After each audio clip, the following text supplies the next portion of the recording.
The void was silent. It had always been silent. Stars burned in distant clusters, ancient and indifferent, while entire civilizations lived and died without ever being noticed by the wider universe. Yet on this day, across the black sea of space, something broke the silence, a signal. It was not a gentle message or a call for trade. It was raw, sharp, desperate, a cry for help. The voice belonged to the Kalari, an old and weary race who once believed their empire would last forever. Their cities had stretched across a dozen star systems, their ships had sailed the void for centuries, and their archives spoke of victories that had shaped half the spiral arm. But now, all of that was crumbling. Their fleets had been torn apart by a predator species that showed no mercy. Their planets burned. Their allies stayed silent. So they sent the signal, pulsing on every channel, carried by ancient transmitters and trembling voices. To any who hear this, help us. Please, help us. For weeks the message drifted, across trade routes, past barren worlds, through networks of satellites left behind by forgotten civilizations. Every empire heard it, every council received it, but none answered. The Arithan Collective dismissed it as a trap. The Veiled Dominion calculated the cost of war and found no profit. The Thirak hegemony listened for a moment and then shut the channel, claiming neutrality. To them, the Kalari were already dead. The Kalari watched the stars grow darker. Their leaders whispered in despair. Their soldiers fought with weapons older than their grandfathers. Their children slept under skies filled with fire. And still, no one came, until the signal reached Earth. It had been centuries since humanity first pushed into the stars. To many in the galaxy, they were still newcomers, loud, reckless, unpolished. But they were also known by another name, spoken in fear and respect. Deathworlders. Born on a world that crushed the weak and rewarded the strong, they had carried that legacy into space. Where other species built walls, humans built weapons. Where others calculated, humans adapted. Where others hesitated, humans acted. The Kalari never expected them to answer, and yet, far above their ruined world, sensors caught something new, a fleet. At first, it was only shadows against the void, shapes moving through hyperspace lanes that others no longer dared to travel. Then, slowly, they emerged, enormous warships of steel and fire, built not for beauty, but for survival. Their hulls carried scars of old battles. Their cannons glowed with power. They did not look like saviors. They looked like executioners. The Kalari leaders gathered in their last surviving council chamber. Fear filled the air as they watched the new arrivals on their screens. Some whispered that humanity had come to finish what the predators had started. Others dared to hope that maybe, just maybe, this was salvation. From the flagship of the human fleet, a single message was broadcast to the Kalari homeworld. The voice was calm, steady, but behind it was the weight of iron and fire. This is the Terran Defense Armada. We received your signal. We are here. The Kalari were silent. None had expected an answer, least of all from humanity. But the humans had not come with promises or words of comfort. They did not speak of treaties or negotiations. Their engines roared, their weapons armed, their ships spread out like wolves surrounding prey.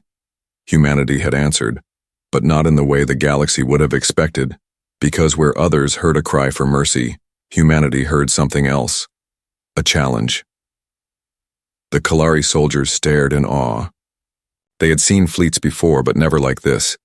Human ships carried the marks of Deathworld design, reinforced hulls meant to survive asteroid storms, armor thick enough to shrug off radiation, weapons that looked almost primitive, but carried the destructive power of entire suns. Each vessel radiated one message: we will endure, we will fight, we will not break. Above the planet, the human admiral studied the wreckage of Kalari defenses and the incoming enemy fleets closing fast. His officers exchanged glances, waiting for orders. He gave none. He simply looked out at the burning stars and whispered words that his people had lived by since they first crawled out of their brutal world. If no one else will stand, then we will. Far below, The Kalari felt something stir inside them. For the first time in weeks, hope flickered. The galaxy had heard their cry and turned away. But humanity had listened, and humanity was moving. The void that had been silent now thundered with engines and fire. The Death Worlders had arrived, and nothing in the galaxy would ever be the same again. The Kalari had expected words. They had expected promises, negotiations, maybe even demands for tribute. That was how the other empires operated. The galaxy loved long speeches and endless councils before they ever lifted a weapon. But humanity was different. The moment the Terran fleet arrived, the stars themselves seemed to shudder. The ships of humanity were not smooth or elegant like those of the Arathan Collective. They were not adorned with crystal panels like the Veiled Dominion. Instead, they looked alive. Machines of raw power, scarred by battles, patched with steel, painted in warning colors that spoke one truth: we fight to survive. The Kalari watched in awe as the fleet spread across the void. Dozens of destroyers, heavy cruisers, and carriers unfolded from hyperspace lanes, their engines glowing like the hearts of dying suns. At the center stood the flagship, Iron Resolve. Its hull was thick, its cannons massive, its presence almost oppressive. For a moment, the Kalari council chamber was silent. Then whispers broke the air. They are not here to save us. They are here to conquer. No, another voice said, trembling with both fear and hope. They are here to fight. The truth became clear moments later. Sensors picked up movement on the edge of the system. The Predator fleet, a swarm of black ships with hooked edges and weapons sharp as knives, had arrived. They had smelled weakness. The Kalari were prey, and now they expected an easy kill. But this time humanity stood in their way. The enemy ships spread out like shadows across the stars. They outnumbered the Terran fleet nearly 3-1. By all logic, the Death Worlders should have fled, but the humans did not move. Instead, Admiral Rhodes, an old warrior with scars that ran across his face, stood at the center of Iron Resolve's command deck. His voice was steady when he spoke. Activate all weapons, form the wall, no ship breaks formation. Today we remind the galaxy what it means when humanity answers the call. Engines roared, shields flared. The Terran fleet shifted into perfect lines, a wall of fire and steel, standing between the Kalari homeworld and the incoming enemy. The Kalari counselors stared at the sight. For the first time in weeks, they did not feel like prey. The enemy commander sent a message across the stars. It was mocking, filled with cold laughter. Humans, you stand alone. This is not your fight. Leave now, and perhaps we will let you live. Admiral Rhodes did not answer with words. He answered with light. The first human salvo tore through the void. Railguns thundered, launching solid slugs at impossible speeds. Missiles streaked forward, splitting into swarms of smaller warheads. Plasma lances cut across the black, leaving burning trails that scarred the night. The Kalari gasped. They had seen weapons before, but nothing like this. The humans fought not like empires. They fought like survivors who had faced extinction and learned never to hold back. The enemy fleet faltered under the first strike, ships cracking, explosions painting the darkness. But then they recovered and surged forward, firing beams of energy and clouds of plasma. Dozens of Terran ships took hits. Hulls screamed under the pressure. Flames erupted in the void. Still, the humans did not break formation. On board Iron Resolve, alarms rang out. Officers shouted reports, shields at 70%, a cruiser disabled, casualties rising. Yet Admiral Rhodes did not flinch. Hold the line, he ordered. We are the wall. And the wall did not fall. The Kalari, watching from their planet's surface, felt something stir inside them again. For so long they had been abandoned, forgotten, treated as prey. But here, in the fire of battle, humanity stood without hesitation. The Kalari people whispered one word, passing it from mouth to mouth, heart to heart. Saviors. But humanity did not call themselves that. To them, this was not mercy. This was not kindness.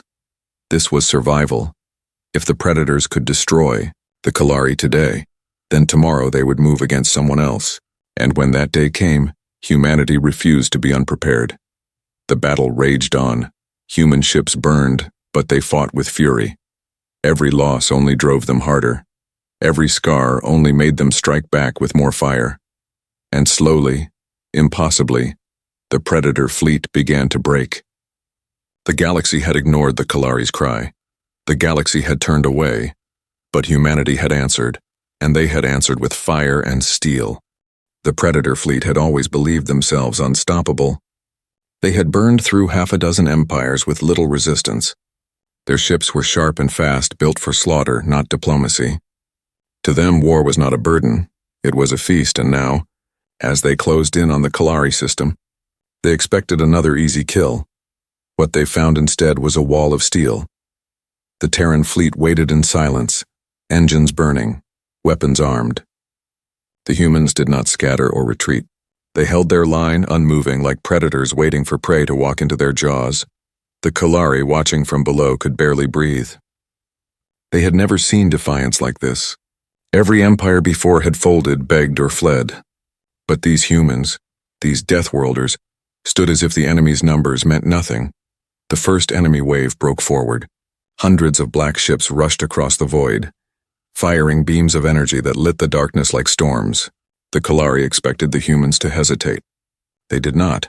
Admiral Rhodes raised his hand and gave the order. Fire. The void erupted.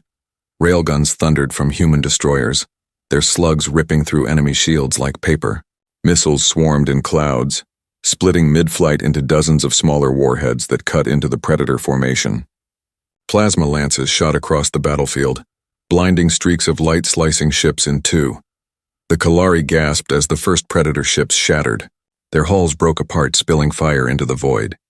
The Predators had faced many fleets before, but none had struck like this, fast, brutal, merciless. Still, the Predators were not weak. Their counterattack came swift. Energy beams slammed into human cruisers, tearing through armor. A Terran frigate exploded, breaking apart in a chain of fire. A carrier lost half its deck as plasma sheared across its hull. Alarms screamed across the Terran command decks. Officers shouted reports. Shields at 60%. Forward batteries overheating. Casualties on decks 3 through 7. But no one panicked. No one faltered. Because this was how humanity had always lived. On a world where storms drowned cities, where predators lurked in shadows, where survival came only to those who never surrendered. Admiral Rhodes did not flinch. He issued his commands like iron. Focus fire on their carriers. Break their teeth, the fleet obeyed. Human warships turned in unison, unleashing a storm of firepower at the Predator carriers. The first erupted in flames, collapsing under the weight of missiles and railgun strikes. The second lost its engines and spun helplessly into the void. The Kalari counselors could not believe what they were seeing. For the first time in weeks, their enemy was not advancing. It was breaking. Yet victory was not free. On board the Terran destroyer Vigilant, flames raged through the corridors. Crew members dragged the wounded, sealing bulkheads to hold the line. The captain's voice came through the comms, steady even as the ship burned. Keep firing. If we fall, make it count, and they did. With one last strike, Vigilant rammed into an enemy cruiser, exploding in a burst of light that shattered both ships. The Kalari wept as they watched. The humans were not fighting for glory. They were not fighting for conquest. They were fighting to the last breath for a people who were strangers to them. The Predators reeled, furious now. More waves poured into the system, determined to crush the humans. The battle stretched on hour by hour, the void filled with fire and wreckage. And yet, every time the Predators thought they had broken the humans, the Terran fleet rose again. The Kalari whispered to one another, their voices trembling. Why? Why do they fight for us? The answer was simple. Humanity had heard their cry. And unlike the others, humanity knew what it meant to be abandoned, to stand alone against extinction. On board Iron Resolve, Admiral Rhodes stood unshaken as more enemy ships appeared on the horizon. His officers looked to him, weary, bloodied, but still waiting for his command. He gave them the same words he had spoken before the first shot. Hold the line.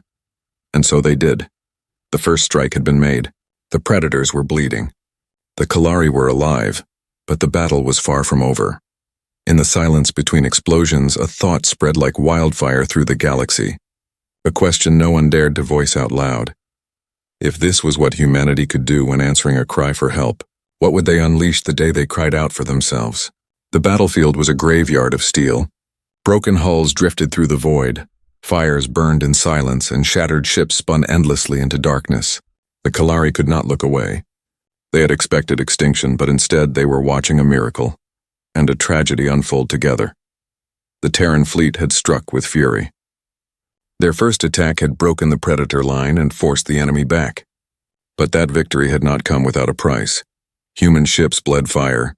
Destroyers floated crippled, entire decks ripped open to space. Cruisers carried scars where plasma had torn into their hulls. On board, thousands of human soldiers and engineers worked with burned hands, sealing breaches, carrying the wounded, fighting against time to keep their ships alive. The Kalari had begged for mercy, and the humans had given it.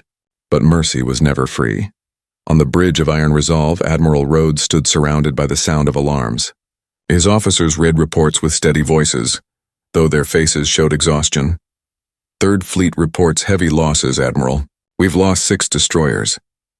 Casualties rising across multiple ships. Enemy forces regrouping at the edge of the system. Each word was a knife. Still, Rhodes did not allow his voice to waver. Form up, shield the Kalari transports. They fall last. The order stunned the Kalari Council when they heard it. Humanity's fleet was burning, their ships stretched thin, yet the humans still chose to shield them. From the surface, Kalari soldiers watched as massive Terran warships moved in front of their evacuation ships. They watched human armor soak enemy fire that should have ended them. They saw humans die to buy Kalari children another breath of life. And for the first time, the Kalari understood what it meant to be called Death Worlders. It was not just their firepower, not just their weapons. It was their will to sacrifice, to fight until nothing remained, and to do it for those who had no strength left to stand. The Predators realized this as well. Their commanders snarled, furious that the humans fought not for conquest but for protection. They shifted their tactics, focusing all fire on the human shield line, trying to tear open a path to the Kalari. The battle became brutal. On board the Terran cruiser Defiance, fire raged through the lower decks. A young officer stood at her post even as smoke filled the command center. Her voice came steady over the comms. "We'll hold. Tell the Kalari their transports are safe." Moments later, the ship's engines overloaded. Defiance turned into a blazing star, destroying 3 Predator vessels with its final breath.